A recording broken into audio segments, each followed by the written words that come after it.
Hello प्यारे बच्चों, इस वीडियो में हम जानेंगे समावयवता किसे कहते हैं और ये कितने प्रकार की होती है। तो बने रहिए मेरे साथ। मैं हूं वनिता श्रीवास्तव, आपकी दोस्त, होस्ट और मेंटर। आइए हम रिवीजन शुरू करते हैं। समावयवता, सबसे पहले हम इसकी परिभाषा को जानने की कोशिश करेंगे कि समावयवता होती क्या है। ऐसे पदार्थ जिनका अणुसूत्र समान होता है परंतु रासायनिक व भौतिक गुण भिन्न होते हैं समावयव कहलाते हैं, तथा यह घटना क्या कहलाती है? समावयवता कहलाती है। ठीक है, मतलब अणुसूत्र समान होना चाहिए परंतु उनके जो रासायनिक गुण हैं और भौतिक गुण हैं वो असमान होने चाहिए। ऐसी घटना को हम कहते हैं समावयवता। ठीक है, जैसे यहाँ पे हमने एक एग्जाम्पल ले रखा है CH3 CH2 CH2 CH3 और यहाँ पे है CH3 CH CH3 CH3। ठीक है, अणुसूत्र देखते हैं तो इसमें क्या क्या है? कार्बन है और दूसरा क्या है? हाइड्रोजन है। ठीक है, कितने कार्बन है? 1 2 3 4, तो C के नीचे हम 4 लिख देंगे। हाइड्रोजन कितने हैं? 3 2 5 2 7 3 10। ठीक है, ये हो गया। यहाँ पे इसमें कितने कार्बन है? तो 1 2 3 4, 4 कार्बन और हाइड्रोजन कितने हैं? 3 3 6 3 9 और एक ये 10। ठीक है, तो इसमें देखिए सेम अणुसूत्र निकल के आ गया परंतु इनका स्ट्रक्चर डिफरेंट होने की वजह से इनके भौतिक गुण भी और रासायनिक गुण भी दोनों अलग अलग होंगे, इसलिए ये समावयव कहलाएंगे। तो अब हम देखेंगे समावयवता कितने प्रकार की होती है। तो यहाँ पे समावयवता 2 प्रकार की होती है। पहली है संरचनात्मक समावयवता और दूसरी है प्रकाशिक समावयवता। संरचना के कारण उत्पन्न समावयवता को संरचनात्मक समावयवता कहते हैं। प्रकाशिक आपके में अभी सिलेबस में नहीं है तो आपको पढ़ने की आवश्यकता नहीं। यहाँ पे संरचनात्मक समावयवता के कितने प्रकार होते हैं? तो पहला प्रकार है श्रृंखला समावयवता, दूसरा है स्थिति, तीसरा है कार्यात्मक और चौथा है आपका चलावयवता। ठीक है, एक एक करके इनको समझने की कोशिश करें। इससे पहले हम जानने की कोशिश करेंगे कि कार्यात्मक समूह किसे कहते हैं। ठीक है, तो कार्यात्मक समूह या क्रियात्मक समूह किसी यौगिक का वह समूह होता है जो कि किसी भी अभिक्रिया के प्रति सबसे पहले रिस्पॉन्ड करता है, सबसे पहले रिएक्शन में पार्टिसिपेट करने के लिए एक्टिव होता है, उसको हम क्रियात्मक समूह कहते हैं। जैसे आपने देखा होगा एक सहेलियों का ग्रुप होता है, उसमें अगर सामने वाले ग्रुप से कोई बात करने आया तो सबसे पहले एक लड़की होगी जो तुरंत लड़ने पहुंच जाएगी, सबसे पहले रिएक्ट करेगी, सबसे पहले जवाब देगी। तो वो ग्रुप समझ लीजिए, ग्रुप की वो मेंबर ही क्रियात्मक समूह है। तो यहाँ पे हम एग्जांपल देखेंगे CH3OH का। तो यहाँ पे 2 ग्रुप है, एक CH3 है और एक OH है। ठीक है, तो यदि इसके आसपास जैसे ही HCl भटकने आया वैसे ही OH ने मोर्चा संभाल लिया और तुरंत इससे बातचीत करने पहुंच गया और तुरंत इसने इस पर अटैक किया। सबसे पहले इसने अटैक किया, सबसे ज़्यादा एक्टिव ये रहा रिएक्शन के प्रति, इसलिए इसे क्रियात्मक समूह कहेंगे। किसका?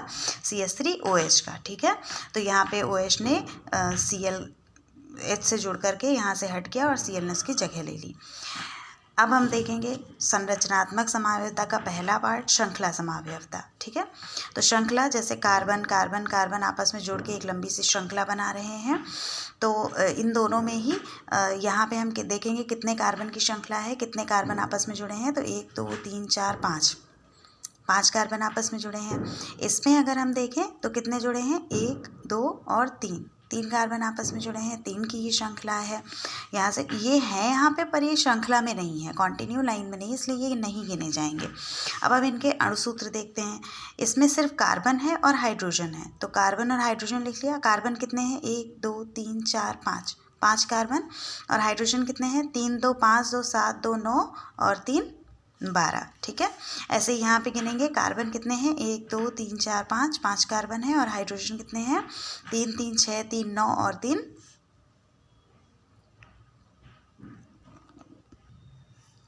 12 हो जाएगा यहाँ पे। ठीक है, तो यहाँ पे अगर हम देखेंगे कि दोनों के जो अणुसूत्र हैं वो समान है परंतु इनकी श्रृंखला भिन्न होने के कारण इनके अंदर श्रृंखला समावयवता पाई जाएगी। यही हम बात करेंगे स्थिति समावयवता की। तो स्थिति समावयवता वही क्रियात्मक समूह, जब क्रियात्मक समूह की स्थिति भिन्न हो, भिन्न कार्बन पे लगे हों। तो यहाँ पे देखेंगे कार्बन की चेन है 1 2 3, तो पहले कार्बन पे लगी है, Cl या क्रियात्मक समूह कॉर्नर पे लगा हुआ है। यहाँ पे देखेंगे तो 1 2 3 3 कार्बन की चेन है और दूसरे कार्बन के साथ में Cl लगा हुआ है। अणुसूत्र दोनों का ही C3H7Cl है। कैसे? यहाँ पे कार्बन कितने हैं? 1 2 3, ठीक है, तो C3। हाइड्रोजन कितने हैं? 3 2 5 2 7, हाइड्रोजन 7 हो गए। क्लोरीन कितनी है? 1, ठीक है। इसी तरह यहाँ पे कार्बन कितने हैं? 1 2 3, 3 कार्बन है। हाइड्रोजन कितने हैं? 3 3 6 और 1 7। Cl कितना है? 1 है, ठीक है। अणुसूत्र समान, परंतु जो कार्यात्मक समूह Cl है इसकी स्थिति डिफरेंट है, इसलिए इसमें स्थिति समावयवता पाई जा रही है। इसके बाद में कार्यात्मक समावयवता आता है। कार्यात्मक समावयवता में दोनों की क्रियात्मक समूह ही डिफरेंट हो जाते हैं। जैसे यहाँ पे CH3CH2OH है और CH3OCH3 है। CH3CH2OH में कार्यात्मक समूह कौन है? अल्कोहल। और यहाँ पे कौन है? ईथर, ठीक है। देखेंगे ज़रा इसको कि ये क्या है फॉर्मूला इसका।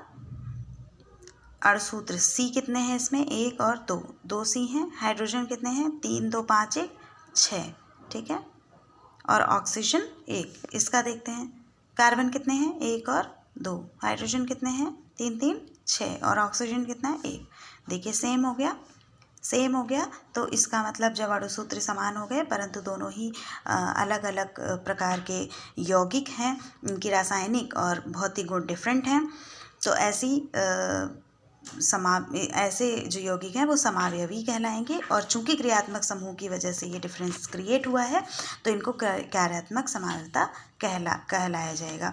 अब आती है चलावयवता। चलावयवता आपके लिए इतनी ज़्यादा इम्पॉर्टेंट नहीं है। ये बेसिकली चलावयवता इसलिए कही जाती है टॉटोमेरिज्म, क्योंकि यदि आप किसी बर्तन में या किसी रीजन बॉटल में CH3COCH3 दैट इज कीटोन को रख देंगे तो कभी ये कीटोन के फॉर्मेट में तो कभी इनॉल के फॉर्मेट में ये दिखाई देती है। इसमें ये बॉन्ड जो है इधर उधर चलता रहता है बराबर, इलेक्ट्रॉन्स जो हैं इन दोनों के बीच शेयर होते रहते हैं। ये आपको नेक्स्ट ईयर ज़्यादा डिटेल में पढ़ाई जाएगी जब आप 11th में पहुंचेंगे, ठीक है। अब यहाँ पे एक टॉपिक है आपका सजातीय श्रेणी, जो कि बहुत ही ज़्यादा इम्पॉर्टेंट है आपके लिए। सजातीय श्रेणी किसे कहते हैं? बहुत ज़्यादा इम्पॉर्टेंट है, ज़रूर याद कर लीजिएगा, एग्ज़ाम में आने की संभावना बहुत ज़्यादा है। कार्बनिक यौगिकों की ऐसी श्रेणी जिसमें समान क्रियात्मक समूह वाले यौगिकों को उनके अणुभार के बढ़ते क्रम में इस प्रकार रखा जाए कि 2 क्रमागत सदस्यों में कितने की अंतर हो? CH2 की अंतर हो। कई बार ऐसे प्रश्न आ जाता है कि सजातीय श्रेणी की 2 विशेषताएं बताइए, तो 2 विशेषताएं ही होती हैं इसकी। पहली विशेषता 3 विशेषताएं आप याद कर सकते हो। पहली विशेषता है कि इनमें क्रियात्मक समूह समान होता है।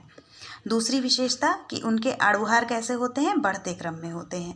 और तीसरी विशेषता क्या होती है कि 2 क्रमागत सदस्यों में कितना अंतर होता है? CH2 का अंतर होता है। एग्जाम्पल के लिए हम एक सीरीज़ ले लेंगे, जैसे CH3Cl, इसमें 1 कार्बन है, दूसरे केस में 2 कार्बन आ जाएगा, CH3CH2Cl। तीसरे में CH2CH2Cl। तो सभी में देख रहे हैं क्या हम? क्रियात्मक समूह समान है और एक एक CH2 हर बार बढ़ता चला जा रहा है। अगला मेंबर क्या हो जाएगा? CH3CH2 3 पहले थे, अभी क्या होगा? 1 बढ़ के आ जाएगा CH2Cl। इस तरह की कोई भी श्रेणी होगी जिसमें एक एक CH2 बढ़ता चला जाएगा, उसको हम सजातीय श्रेणी कहते हैं। ये बहुत ही ज़्यादा इम्पॉर्टेंट है, इसको आप ज़रूर से पढ़ लेंगे, ठीक है। ये कीटोन नहीं है, यहाँ पे ईथर है। ये कीटोन जो है इस तरह का ग्रुप होता है। चलिए अब नेक्स्ट वीडियो में हम पढ़ेंगे साबुन के विषय में। Thank you.